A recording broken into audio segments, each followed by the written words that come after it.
Hi guys, welcome back to my channel. Today I'm going to be reading the 14th Goldfish, Chapter 14, Cheese. My mom gets home from her school early. When she walks in the door, she's carrying two big bags of groceries. Rehearsals are going great, so I let everyone have the day off. I thought I'll make us dinner, she enthuses. She adds, I feel like I've been neglecting you lately, Ellie. She spends the rest of the afternoon in the kitchen. When we go in for dinner, it looks like a tornado hit the place. Dirty bowls, measuring cups are piled in the sink, and flowers all over the counter. She must have used every single pot in the house. Dinner is served, she announces, and places our plates in front of us with a flourish. There's a breaded fry patty like thing lying in the middle of each plate. Next to it is some singed asparagus. My grandfather and I both take a bite. So, my mom asks, what do you think? It's mushy, like a weird texture, and has way too much pepper. My grandfather makes a face. What is it supposed to be?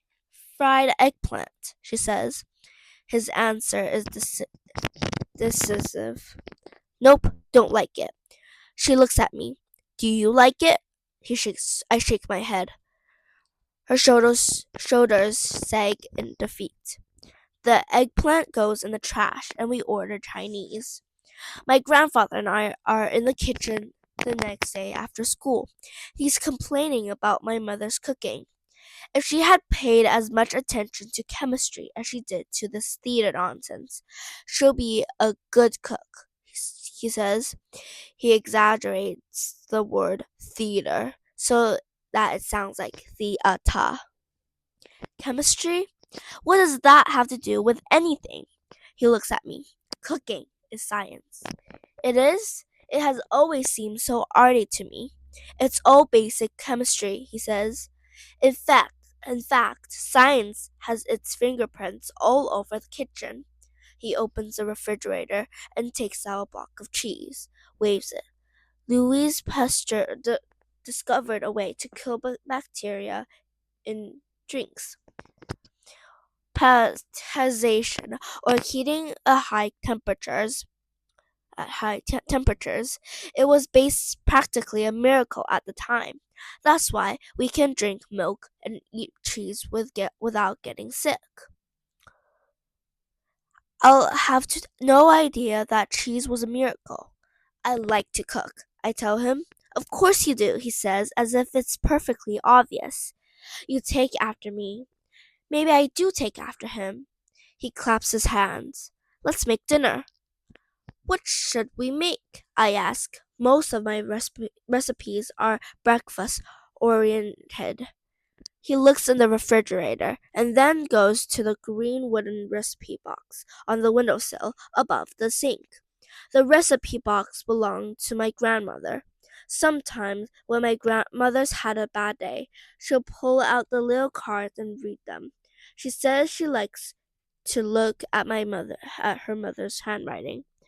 My grandfather ticks through the recipes with a critical eye, then pulls one out. Ah, yes, this will do nicely, he says. I look at the recipe card. It has stains on it, like it's been used a lot. In perfect loopy cursive, it reads, Cogvin, Melvin's favorite.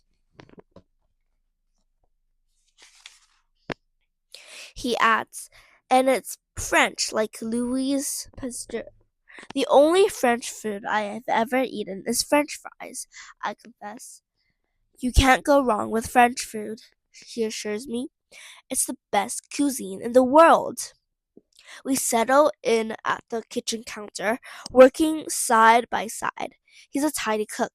He cleans up as he goes along, just like me. He shows me how to cut the carrots, how to brown the chicken with bacon, how to combine everything and simmer with red wine. I start to see how the kitchen's kind of like a laboratory. The glass bowls, the measuring spoons, the gas flame on a stove is like a bus burner. When you think about it, even cooks' white aprons are similar to the white coats that scientists wear. But maybe there's also a little magic in cooking, taking all the plain old ingredients and turning them into comfort and memory. Because when my mom walks in the door, she sniffs the air expectantly. Something smells wonderful, she says. We cooked dinner, I say. My grandfather holds out a plate to her. Is that? She starts to ask. My grandfather finishes her sentence. Your mother's cock oven. She takes a bite and her face turns up in a smile. It tastes exactly the way I remember it, she murmurs. His eyes shine. Yes, he says. Bye guys, thank you for watching my video. If you don't want to miss out any of my videos, don't forget to subscribe. I'll see you guys in a new chapter. Bye.